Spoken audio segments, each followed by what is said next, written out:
नमस्कार, स्वागत है आपका जी बिजनेस में। मैं हूं दीपक डोभाल और आप देख रहे हैं आपकी खबर आपका फायदा।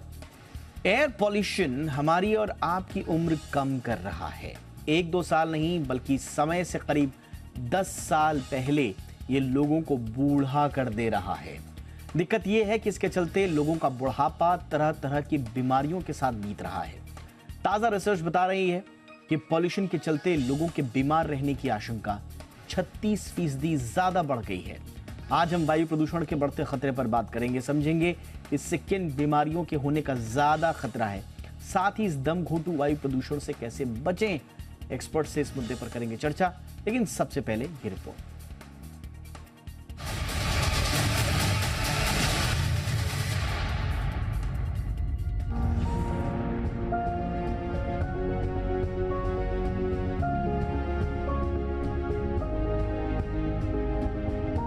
बढ़ता प्रदूषण सेहत के लिए जहर बनता जा रहा है। बीमार तो कर ही रहा है, साथ ही अब इसके चलते समय से पहले बूढ़ा होने का भी खतरा बढ़ गया है।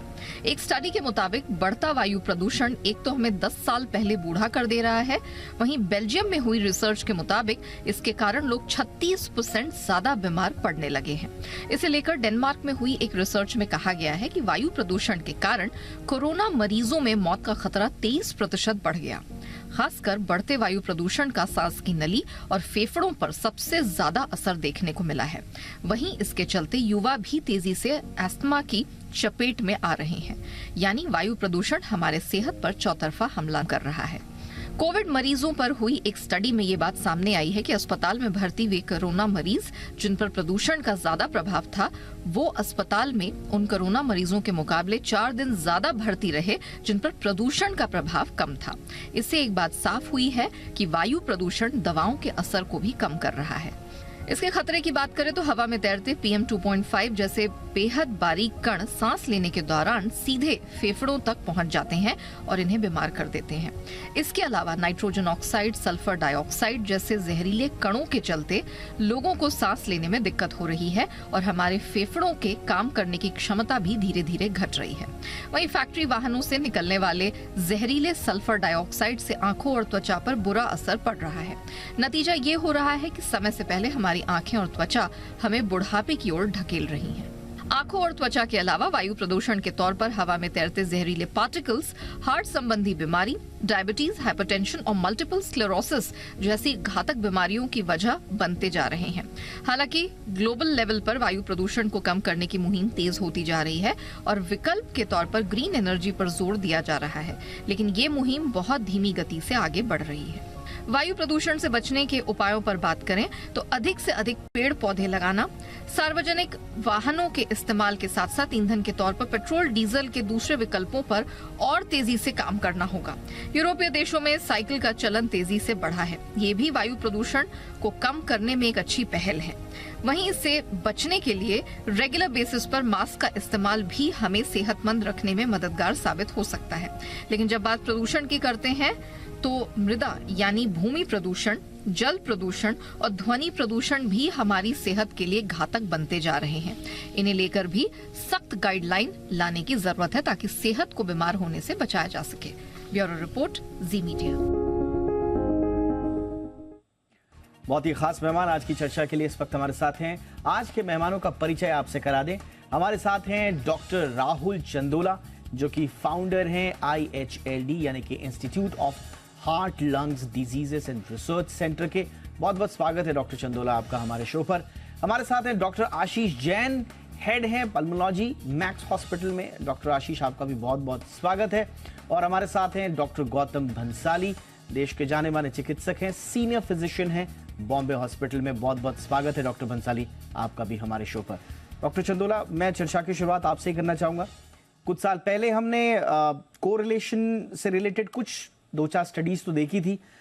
इनफैक्ट एक कोलोराडो स्टेट यूनिवर्सिटी की रिपोर्ट थी जिसमें एयर पॉल्यूटेंट्स का सेलुलर एजिंग से कुछ कनेक्शन बताया गया था। लेकिन अब ये जो ताजा स्टडी कह रही है कि 10 साल पहले बुढ़ापा आ जा रहा है, ये फाइंडिंग कितनी इंपॉर्टेंट है और इसके बेसिस क्या क्या आपको समझ में आ रहे हैं सर?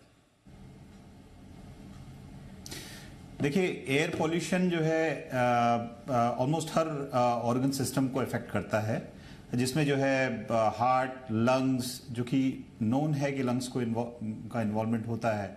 हार्ट भी हमें पता है कि कार्डियोवैस्कुलर हेल्थ को इफेक्ट करता है।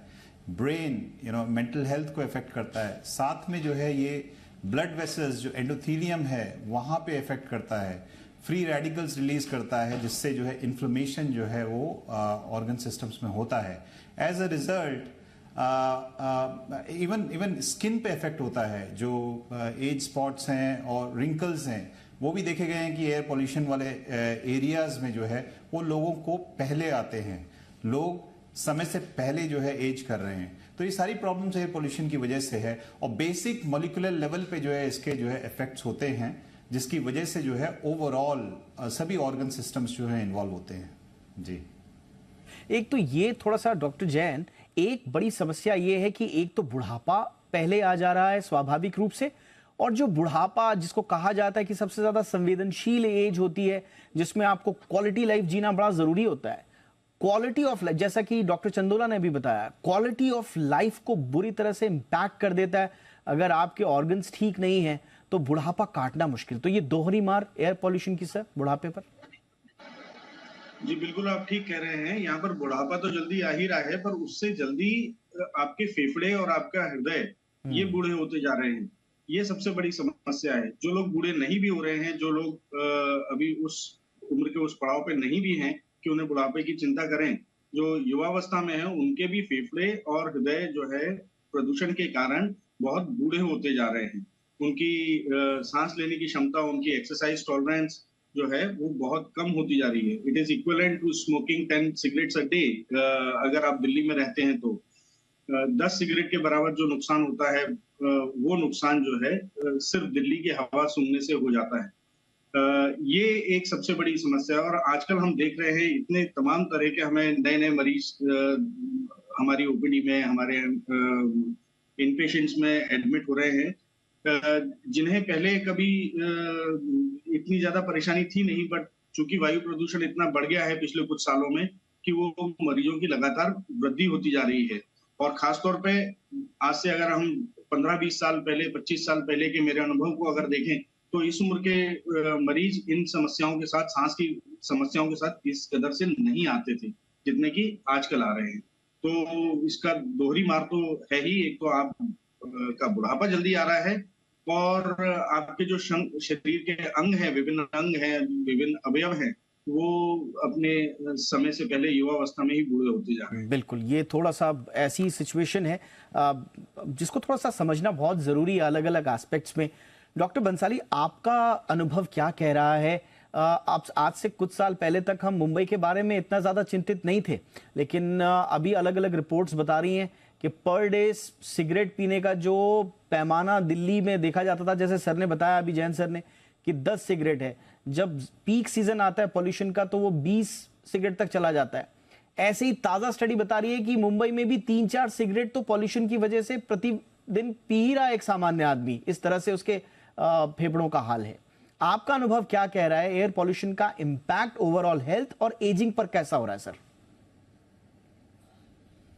जी डेफिनेटली दीपक जी, पहले तो ये समझना पड़ेगा हमको कि एयर पॉल्यूशन ओनली एयर में जो पॉल्यूटेंट है उसकी वजह से ये, जो जनरली एलर्जिक रिएक्शंस काफ़ी ज़्यादा करते हैं वही है, या एयर के अंदर जो केमिकल है या फिजिकल या जो बायोलॉजिकल एजेंट्स है, जैसे कार्बन डाइऑक्साइड, कार्बन मोनोऑक्साइड हो गया, सल्फर डाइऑक्साइड हो गया, नाइट्रस ऑक्साइड हो गया, या मीथेन हो गया, अमोनिया नाम, ये इतनी सारी जो गैसेस है जो एटमॉस्फेयर को पूरा खराब कर रही है, और उसकी वजह से हेल्थ हजार्ड काफ़ी ज़्यादा हो रहे हैं। हेल्थ हजार्ड, चाहे वो रेस्पिरेटरी हेल्थ हजार्ड हो, चाहे वो ऑक्यूपेशनल हेल्थ हजार्ड हो, ये सारा जो होता है एयर पोल्यूशन की वजह से बढ़ता जाता है। रेस्पिरेटरी एलिमेंट्स आते हैं, जिसमें आजकल सबको मालूम है कि इन्फेक्शंस काफ़ी हो रहे हैं, वायरल इन्फेक्शन। कोविड में लोगों ने बहुत ज़्यादा देखा है कि किस तरह से वायरल इन्फेक्शन फैलता है और आपके लंग्स को डैमेज करने लगता है। नॉट ओनली दैट, बट साथ में कार्डियोवैस्कुलर डिजीज पे इफेक्ट आने लगता है, स्ट्रोक होने लगता है। और जब इस तरह से डिजीज एक के बाद एक आपके जिसे कह सकते हैं कि मल्टी ऑर्गन डिसफंक्शंस होने लगते हैं because of air pollution, because of chemical, physical and biological agent. उसका अल्टीमेट जो इफेक्ट आता है एजिंग पे आने लगता है। आप अगर कंपेरेटिव डेटा निकाल के देखेंगे जिस शहर के अंदर एयर पॉल्यूशन ज़्यादा है, जैसे मुंबई का एयर क्वालिटी इंडेक्स हमेशा से काफ़ी कम रहा है, दिल्ली का बहुत ज़्यादा रहा है, लेकिन पहली बार ऐसा था कि अभी इस सीज़न में मुंबई का एयर क्वालिटी इंडेक्स सबसे ज़्यादा रहा सीज़न के अंदर। तो उसकी वजह से अगर आप कहीं भी डेटा निकाल के देखेंगे तो लोगों का फेस से आपको पता लग जाता है, not only with the disease, without disease also आपको पता लगता है कि because of air pollution ageing के ऊपर काफ़ी ज़्यादा फर्क पड़ने लगता है, लोगों का चेहरे के ऊपर लगने लग जाता है, जिस तरह से स्किन के ऊपर इफेक्ट आने लगता है because of air pollution. So ageing effect काफ़ी ज़्यादा हो रहा है, डेटा भी सामने आ रहे हैं, डिजीज भी सामने आने लग रही है। इससे हमको जल्दी से जल्दी निपटने की कोशिश करनी चाहिए। एब्सोल्युटली।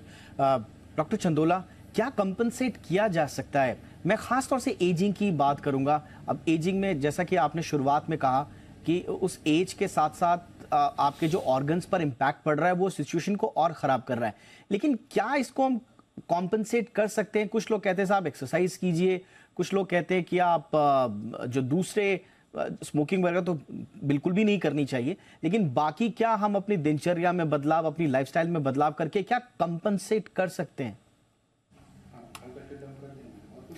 जी देखिए, सबसे ज़रूरी चीज़ तो ये है कि प्रिवेंशन, अगर एयर पोल्यूशन को हम किसी तरह से जो है प्रिवेंट कर सकें, वो तो खैर गवर्नमेंट लेवल पे पॉलिसीज़ और बाकी सब जो है एक कलेक्टिव कंसेंस में आना ज़रूरी है। उसके अलावा जो है इम्पोर्टेंट चीज़ है हर व्यक्ति क्या कर सकता है। जिस समय पोल्यूशन ज़्यादा होता है, सभी को पता होता है कि कौन सा टाइम है, गवर्नमेंट एडवाइजरीज भी देती है।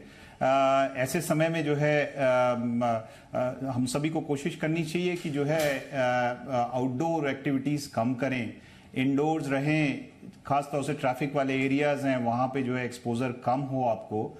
इसके अलावा जो है अपनी जो है दिनचर्या में जो है बहुत सारे परिवर्तन करने की ज़रूरत है, ताकि जो है ये एयर पोल्यूटेंट्स जो नुकसान करते हैं जो है आपके जो है डिफरेंट ऑर्गन सिस्टम्स को, वो कुछ कम किया जा सके। हमें जो है नियमित रूप से व्यायाम करना चाहिए। व्यायाम भी जो है घर के अंदर करें। कुछ जो है लंग्स की हेल्थ को इम्प्रूव करने के लिए जो बेसिक एक्सरसाइजेज होती हैं, जैसे डीप ब्रीदिंग एक्सरसाइजेज बोलते हैं, उनको नियमित रूप में करना चाहिए। जो सिंपल योगा एक्सरसाइजेज हैं, अनुलोम विलोम, ये हर व्यक्ति जो है करे घर पे। इससे जो है लंग हेल्थ इम्प्रूव होगी। हम जो है डेली जो है सुबह शाम जो है स्टीम इनहेलेशन लें, इससे जो है एयरवेज जो है ह्यूमिडिफाइड रहेंगे, एयर पोल्यूटेंट्स का जो है इफेक्ट जो है वो कुछ कम होगा। इसके अलावा जो है कुछ जो बहुत ही हेल्दी फूड्स हैं, उसकी तरफ थोड़ा ध्यान देना चाहिए हमको। वेजिटेबल्स, फ्रूट्स जो हैं जिनमें जो है ओमेगा 3 फैटी एसिड्स ज़्यादा हैं, जिनमें जो है मैग्नीशियम ज़्यादा है, ऐसे फूड्स को जो है कंज्यूम करना चाहिए। विटामिन सी जिनमें ज़्यादा है, क्योंकि जो है ये सारी चीज़ें जो हैं वो एयर पोल्यूटेंट्स के इफेक्ट को शरीर पे कुछ कम करती हैं। इसके अलावा जो है हमें जो है जो स्पेशली जो हाई रिस्क कैटेगरी में आते हैं, स्पेशली कार्डियोवैस्कुलर लंग हेल्थ में देखें तो जिन लोगों को जो है हाई रिस्क कैटेगरी में आते हैं, जैसे जो पेशेंट्स डायबिटिक्स हैं, जिनको अंडरलाइंग हार्ट कंडीशन है, या फिर फैमिली हिस्ट्री है कार्डियोवैस्कुलर डिजीज की, या जो पेशेंट्स जिनको आईएलडी है या सीओपीडी है, ऐसे पेशेंट्स जो हैं खास तौर से एयर पोल्यूशन जिस समय ज़्यादा होता है वो एयर पोल्यूटेंट्स के इफेक्ट से ज़्यादा प्रभावित होते हैं। तो इस तरह के हाई रिस्क में आने वाले लोगों को, खासतौर से वृद्ध लोग, इनको जो है कोशिश करनी चाहिए कि आउटडोर एक्टिविटीज इस टाइम पे कम करें, और ये बाकी जो सिंपल प्रिकॉशन जैसे मैंने अभी बताया वो थोड़ा सा लें। अपने दिनचर्या अपने जो है में व्यायाम को जो है नियमित रूप से करें, हेल्दी फूड लें, घर में जो है एयर प्यूरिफायर यूज करें, और अपनी जो अंडरलाइंग जो मेडिकल कंडीशन है उसको जो है स्टेबलाइज करके रखें, इन द सेंस कि जो है मेडिकेशंस प्रॉपर्ली लें, कहीं पे भी कोई जो है ऐसी चीज ना करें जैसे सिगरेट स्मोकिंग हो गई, और एक्सेसिव आउटडोर एक्सपोजर, इसको अवॉइड करें। एब्सोल्युटली। यानी कि एक तो प्रदूषण की मार तो आप पे पड़ ही रही है, आप उसमें अपनी कुछ गलतियों से इजाफा ना करें, उस खतरे को ना बढ़ाएं, वो आपके हाथ में है। क्या क्या उपाय हैं वो डॉक्टर चंदोला ने आपको बताया, उनका ध्यान आपको रखना है। डॉक्टर जैन, मैं एक बड़ा थोड़ा सा नीतिगत सवाल ये ज्यादा है, पॉलिसी लेवल का सवाल ज्यादा है, लेकिन मैं थोड़ा सा माइंडसेट के हिसाब से समझना चाहूंगा। दुनिया भर में हम देख रहे हैं जागरूकता इतनी आ रही है कि एम्बिएंट एयर क्वालिटी अब सब जगह, सारे देशों में, खासतौर से अग्रणी देशों में ह्यूमन हेल्थ का एक की डिटर्मिनेंट बन चुका है। वहां का सबसे अहम स्तंभ अगर माना जाता है ह्यूमन हेल्थ का, तो वो एयर क्वालिटी देखते हैं, उस पर कई रिसर्चेस होती हैं, काम होता है। इंडिया में क्या अभी वो माइंडसेट है सर? या देखिए, स्लोगन्स तो हम बहुत देखते हैं, सेमिनार्स वेबिनार्स भी बहुत होते हैं, लेकिन क्या वो जो बेसिक माइंडसेट का जो हिस्सा बनना चाहिए वो हो पाया है सर का? आपका अनुभव क्या कहता है डॉक्टर जैन? जी बिल्कुल। इससे पहले कि मैं आपके प्रश्न का उत्तर दूं, अगर आपकी अनुमति हो तो डॉक्टर चंदोला ने जो कहा है उसके आगे मैं एक सेंटेंस और ऐड करना चाहूंगा। जी जरूर। एक वाक्य और ऐड करना चाहूंगा कि हमें मालूम है कि स्पेशली मैं नॉर्थ इंडिया की बात कर रहा हूँ, दिल्ली और एनसीआर की बात कर रहा हूँ, जहाँ की प्रदूषण का प्रभाव बहुत ज्यादा रहता है और यहाँ पे आबादी का घनत्व भी बहुत ज्यादा है। तो यहाँ पर हमने देखा गया है कि कुछ महीने ऐसे होते हैं सर्दियों के जहां पर कि प्रदूषण का स्तर बहुत ज्यादा रहता है और बाकी के जो महीने हैं उनमें प्रदूषण का स्तर उतना अधिक नहीं रहता है। हालांकि खतरे के निशान से तो फिर भी ऊपर रहता है, बट फिर भी टॉलरेबल रहता है। ऐसे में मैं अपने मरीजों को अक्सर ये बोलता हूं कि बाकी के जो 8 महीने हैं, 9 महीने हैं, इसमें हमें अपनी कसरत करनी चाहिए, योगा करना चाहिए, एक्सरसाइजेस करनी चाहिए और ताजे फल सब्जियों का सेवन करना चाहिए, हाइड्रेशन करना चाहिए। हमने अपनी इम्यूनिटी को इतना बढ़ा लेना चाहिए, इतना अच्छी तरीके से कर लेना चाहिए कि बाकी के जो 3 महीने हैं जबकि हमें परेशानी आएगी तब हम उसका अच्छी तरह से सामना कर पाए। ये देखा गया है कि जो लोग नियमित रूप से एक्सरसाइज करते हैं वो उनको प्रदूषण का उतना ज्यादा प्रभाव नहीं होगा जो वनस्पत की उन लोगों को जो सितंबर में जागते हैं प्रदूषण की मात्रा देखने के बाद, है ना। तो एक आपका डॉक्टर चंदोला के जो वक्तव्य है उसमें मैं ये एडिशन करना चाहता था। जी जी। वही बात आपकी पॉलिसी मैटर्स की, आप बिल्कुल सही बोल रहे हैं कि हम स्लोगन्स बहुत सुन रहे हैं। ये जैसे ही पराली का मौसम आता है, जैसे सर्दियों का मौसम आता है, जैसे ही AQI जो है वो लाल निशान से ऊपर जाता है, तब हम इस चीज की बहुत सारी बातें सुनते हैं, सेमिनार सुनते हैं, हर पत्र पत्रिकाओं पे आता है, टीवी चैनल्स पे बहुत आता है और लोग बाग भी आमतौर पर उस चीज की बात करते हैं। एयर प्यूरिफायर की सेल्स बढ़ जाती हैं, बट जैसे ही वो मौसम जाता है, जैसे ही फरवरी आता है, उसके बाद वो सारी की सारी चीजें ठंडे हो जाती हैं, पॉलिसीज जो है वो ठंडे बस्ते में चली जाती हैं और न जनता इस पर ध्यान देती है, न मीडिया इस पर ध्यान देती है और न ही सरकार इस पर ध्यान देती है। ये एक बहुत ही दुखद समस्या है और फिर वो साइकिल रिपीट हो रही है। ये पिछले 7-8 साल से 10 साल से हम यही साइकिल देखते आ रहे हैं। मेरे ख्याल से किसी न किसी को इस पे कमर कसनी पड़ेगी और शायद सरकारों को सबसे ज्यादा इस पे कमर कसनी पड़ेगी। एब्सोल्युटली, एब्सोल्युटली, बिल्कुल। और इसमें केंद्र सरकार, राज्य सरकार, इंडिविजुअल लेवल पे, सोसाइटी लेवल पे सेंसिटाइज होना बड़ा जरूरी है। इसके बारे में ज्यादा से ज्यादा लोगों तक बात पहुंचानी बड़ी जरूरी है, अदरवाइज ये बड़ी रस्म अदायगी सा का ये मसला ज्यादा रह जाएगा। तो वायु प्रदूषण अब आपको जल्द बूढ़ा भी कर रहा है। तकरीबन 10 साल पहले ही बुढ़ापा आपको घेर ले रहा है और ऐसा बुढ़ापा जो क्वालिटी आपका बुढ़ापा नहीं है, उसमें तमाम तरह की अंदरूनी दिक्कतें, आपके तमाम जो ऑर्गन्स हैं उनकी कमजोरी उसमें शुमार है। तो ये दोहरी मार। डॉक्टर बंसाली, मैं थोड़ा सा एक बार फिर से, क्योंकि इंडिविजुअल लेवल पे ये कितना इंपॉर्टेंट है इसकी बात को हर चीज समझ रहे हैं, लेकिन एज अ नेशन हम ग्रो कर रहे हैं, मैं थोड़ा सा इसको जोड़ना जरूर चाहूंगा। हम 2047 तक विकसित राष्ट्र अगर बनना चाहते हैं तो हमें प्रोडक्टिव एज बहुत जरूरी होगी, एक हेल्दी वर्कफोर्स हमें बहुत जरूरी होगा। लेकिन अब मैं पढ़ रहा हूं कि एयर पॉल्यूशन की वजह से आपका कॉग्निटिव डिक्लाइन हो रहा है, ब्रेन एजिंग हो रही है, न्यूरो इन्फ्लेमेशंस हो रहे हैं, न्यूरल डैमेज हो रहा है।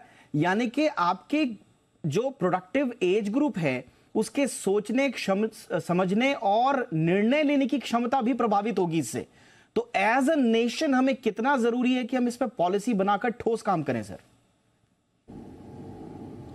डेफिनेटली दीपक जी, पहले जो एजिंग इफेक्ट था या एजिंग आपके चेहरे पे दिखती थी, उसके सबसे बड़े 3 कारण होते थे जिसको हम लोग 3S बोलते थे। Sun exposure, second S was smoking and third S was stress. ये 3 चीजें थी, सन, स्ट्रेस और स्मोकिंग, ये 3 कारण थे जिसकी वजह से एजिंग आपको दिखती थी। अभी जो सबसे बड़ा कारण आ रहा है, जो कॉज हमको ढूंढने को मिल रहा है, जो डेटास दिखा रहे हैं उसके हिसाब से किस टाइप की ब्रीथ आप कर रहे हो, किस टाइप की एयर आप ब्रीथ इन कर रहे हो, वो सबसे बड़ा कारण हो गया है आपके चेहरे पे एजिंग का। स्किन की डिजीज सबसे कॉमन इसके अंदर होती है। स्किन एक सबसे बड़ा बैरियर होता है कि आपका गुड वन और बैड वन के अंदर डिफ्रेंशिएट करने का, लेकिन अगर स्किन की डिजीज काफ़ी होने लग जाती है तो आपके ऊपर एजिंग बहुत जल्दी होने लग जाता है। और because of air pollution only, क्योंकि इसमें नाइट्रोजन डाइऑक्साइड भी आती है, सल्फर भी आता है, मल्टीपल टाइप की कह सकते हैं केमिकल और बायोलॉजिकल एजेंट्स इसके अंदर रहते हैं, दैट कॉजेज स्ट्रोक। और स्ट्रोक के अलावा जो सेल्स होती है ब्रेन की, जो न्यूरोलॉजिकल सेल्स होती है, उसमें स्वेलिंग होने लगती है, इन्फ्लामेटरी चेंजेस आने लगते हैं और अल्टीमेटली वो कन्वर्ट होने लगता है डिमेंशिया। आज अभी आपने नोट किया होगा कि पहले के लोगों की मेमोरी जो थी एक तरह से फोटोग्राफिक मेमोरी होती थी, एक एक चीज़ उनको याद रहती थी, उनको उनका 7 पीढ़ी का नाम पूछो उनको याद होता था। आज के समय में अगर आप 35-40 साल के आदमी से अगर आप बात करते हैं तो उनको 2 दिन पहले इन्होंने क्या खाया या क्या किया था वो याद नहीं रहता है। सो बहुत जल्दी और बहुत ही एजिंग का इफेक्ट के अलावा जो डिमेंशिया, जो न्यूरोलॉजिकल डिसऑर्डर्स डेवलप हो रहे हैं, वो एयर पोल्यूशन इसमें सबसे बड़ा cause, not only smoking, stress, sun exposure, but air pollution भी सबसे बड़ा कॉज इसमें शामिल हो रहा है। एज ए नेशन हमें इससे बचने के लिए बहुत ही कड़े कदम उठाने पड़ेंगे। जिस तरह से G20 समिट हो रही है इकोसिस्टम के लिए समिट हो रही है, उस तरह से एयर पोल्यूशन के लिए भी हमको एक तरह का समिट और इकोसिस्टम हमको क्रिएट करना पड़ेगा। नहीं तो जो हमारी ये यंग पॉपुलेशन है, जिनके ऊपर जो सबसे ज़्यादा काम करती है, जो सबसे ज़्यादा प्रोडक्टिव एज वाली जो ग्रुप है, वो बहुत जल्दी ही डिमेंशिया वाले ग्रुप में शामिल होने जाएगा। एब्सोल्युटली, आपने बहुत इंपॉर्टेंट बात की। इसको देखिए, विमर्श का हिस्सा बनाना पड़ेगा। आप हायर लेवल पे बातचीत कीजिए, कंट्री टू कंट्री बात कीजिए, कम्युनिटी बात कीजिए, इंडिविजुअल टू इंडिविजुअल बात कीजिए, लेकिन विमर्श का हिस्सा बनाइए इसको। ये सिर्फ एक निबंधात्मक रूप से सबको रटंत विद्या की तरह पॉल्यूशन के बारे में पता नहीं होना चाहिए, बल्कि उसके एक्चुअल जो इंपैक्ट्स हैं उनका असेसमेंट होना चाहिए और वो बात इंडिविजुअल लेवल तक जानी चाहिए। डॉक्टर चंदोला, हमने काफी काम किया है। इनफैक्ट आपका वो मुझे बहुत शानदार आपकी टीम का काम मुझे याद आता है जब आप लोग लंग ट्रांसप्लांट भी अब कर रहे हैं। एक व्यक्ति जब आपके टेबल पर आता है या ऑपरेशन थिएटर में होता है और आप देखते हैं कि अलग अलग कारणों से उसके फेफड़े या उसके दूसरे ऑर्गन्स पर इंपैक्ट है, क्या आपको उस वक्त लगता है कि पॉलिसी में ऐसा क्या बदलाव होना चाहिए कि व्यक्ति कम से कम सरकारी नीतियों के चलते कम से कम वो उसको भुगतना ना पड़े, उसके ऑर्गन्स पर इंपैक्ट ना हो, उसके अपने जो फैसले हैं वो ठीक है, वो स्मोकर है या उसका अनहेल्दी लाइफस्टाइल है, लेकिन जो पॉलिसी लेवल के सवाल हैं उनको देखकर आपको क्या लगता है, क्या ठोस नीति बननी चाहिए? देखिए, ये बात सही कह रहे हैं आप कि क्योंकि जो हम लंग्स देखते हैं, अब अगर पॉसिबल होता हम आपको दिखा सकते कि जो है जब हम ऑपरेट करते हैं, जब चेस्ट ओपन करते हैं, हमारा डेली का काम है जो है हार्ट ओपन करना, चेस्ट ओपन करना, तो लंग्स जो है सामने दिखते हैं। और जो हम देखते हैं अभी जो है समबडी हु इज 30 साल की उम्र, 35 साल की उम्र, 40 साल की उम्र में वो लंग्स में जो है कार्बन पार्टिकल्स दिखते हैं। इवन दो पेशेंट की कोई स्मोकिंग की हिस्ट्री नहीं है, लेकिन फिर भी जो है सीओपीडी का कुछ एलिमेंट हमें दिखाई देता है। जब हम हार्ट को ओपन करते हैं, बीच से चेस्ट को ओपन करते हैं हार्ट के ऑपरेशन के लिए, दोनों लंग्स एकदम किसिंग लंग्स बोलते हैं हम। किसिंग लंग्स जो है सीओपीडी की डेफिनेशन है। वो हमको अक्सर जो है ये किसिंग लंग्स दिखते हैं इनफैक्ट यंग लोगों में, जो 30 साल की एज है, 35 साल की एज है, 40 साल की एज है। ऐसा शायद जो है आज से 2 डेकेड पहले या 3 डेकेड पहले नहीं रहा होगा, ऐसा हम अज्यूम कर रहे हैं। बट ये कॉमन चीज है। फैमिली पेशेंट की हिस्ट्री डिटेल में ली जाती है तो कोई स्मोकिंग की हिस्ट्री नहीं है। ऐसा क्यों है? ऐसा इसलिए है क्योंकि जो है एयर पोल्यूशन एक मेनेस की तरह जो है हमारे सामने खड़ा है। और अभी कुछ समय से ये चीज और ज्यादा बढ़ गई है। लोग एयर पोल्यूशन को बहुत एक्सपोज्ड हैं और बहुत अर्ली एज से एक्सपोज्ड हैं। दिल्ली, एनसीआर, इनफैक्ट इंडिया के नॉर्थ इंडिया के सभी सिटीज में, जितनी भी बड़ी सिटीज हैं, कोई भी सिटी अछूती नहीं है एयर पोल्यूशन से। सभी लोग एक्सपोज्ड हैं। अल्टीमेटली लंग हेल्थ और कार्डियोवैस्कुलर हेल्थ जो है वो सबसे ज्यादा इफेक्टेड है एयर पोल्यूशन से। सो ऑफ कोर्स जो है पॉलिसी लेवल पे चेंजेस होने चाहिए। ऐसा एक वातावरण और एनवायरनमेंट हर व्यक्ति का अधिकार है जो कि जो है पोल्यूशन फ्री हो। और इसके लिए हमें जो है राउंड द क्लॉक जो है डिस्कशंस और एक्टिव पॉलिसी डिसीजंस लेने चाहिए, क्योंकि अल्टीमेटली मेरा मानना है कि ये जो कंटिन्यूड एक्सपोजर लोगों को राइट फ्रॉम बर्थ हो रहा है, ये अल्टीमेटली लोगों को जो है, अभी ये स्टडी में आया है कि 1 डेकेड पहले लोग जो है एज हो रहे हैं, बट प्रीमेच्योर डेथ्स होंगी इससे जो है। आई एम श्योर पीपल, लोग जो पुराने लोग जो है बहुत लंबे लंबे समय तक जो है गाँव में रहते थे, जो महिलाएं जो है 90 साल की उम्र, 95 साल की उम्र जो है देखने में आती थी पहले जो है गाँवों में, अब वो अर्बन एरियाज में शायद वो पॉसिबल ना हो। अगर इसी तरह से जो है पोल्यूशन का एक्सपोजर जो है बचपन से ही हम सबको जो है एक्सपोज्ड होंगे हम, तो शायद इतनी लंबी उम्र कोई भी ना जी पाए। एब्सोल्युटली। और ये इम्पैक्ट ज्यादा, आपने बिल्कुल सही कहा, अर्बन एरियाज में भी ज्यादा हो रहा है, लेकिन धीरे धीरे अर्बनाइजेशन तो आगे बढ़ेगा ही। हमको नई सिटीज बनानी है, हमको शायद रूरल एरियाज धीरे धीरे अब स्मॉल टाउन सिटीज में कन्वर्ट होना शुरू हो ही चुके हैं, तो ये पॉल्यूशन का दायरा बढ़ता जाएगा। आप नेचुरली या नेचुरल इम्यूनिटी पे डिपेंडेंट कब तक रहेंगे? आपको पॉलिसी बनानी होगी। और जैसा मैंने कहा, ये एक इंडिविजुअल लेवल की बात नहीं है, क्योंकि पूरे देश को आगे बढ़ाना है। आपको प्रोडक्टिव वर्कफोर्स को हेल्दी रखना है, अपने नागरिकों को हेल्दी रखना है। हेल्दी नागरिक ही एक बेहतर राष्ट्र बनाएगा, ये सब जानते हैं, लेकिन इसके सापेक्ष जो नीतियां बननी चाहिए, शायद उनमें हमारी सोच की कमी है, इच्छा शक्ति की कमी है। देर सवेर लोग जागे, इंडिविजुअल लेवल पे और सरकार लेवल पे हर तरफ जागरूकता है, यही उम्मीद करते हैं। बहुत बहुत शुक्रिया आप तीनों का वक्त निकालने के लिए। Doctor Chandola, thank you so much sir, वक्त निकाला आपने। Doctor Ashish Jain, thank you so much sir.